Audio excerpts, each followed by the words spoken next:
এই বৃষ্টিতে আমার ছেলে ভিজতেছে। ছেলের ভেজা দেখে আমার শৈশবের কথা মনে পড়ছে। আমরা তো আগে মোবাইল পাই নাই, কিন্তু বৃষ্টিতে প্রচুর ভিজতাম। তো এখনকার ছেলে পেলে তো মোবাইলেই বুধ হয়ে থাকে, ভেজা আসলে ভিজতে পারে না। তো আমার ছেলেকে এই সুযোগটা আজকে দিলাম।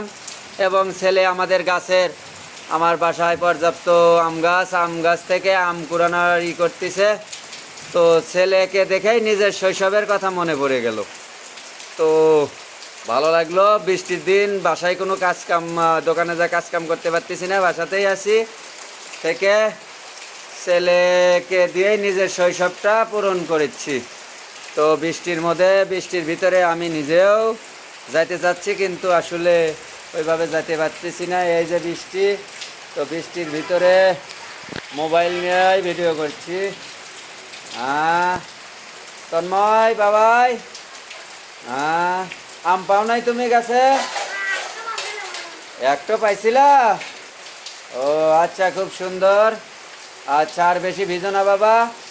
আমরা তো সারাদিন ভিজতাম, কিন্তু এখনকার ছেলেপেলে বেশি ভিজলেই ঠান্ডা লেগে যায়। তো বাবা চলে এসো তুমি। ওকে, বাই।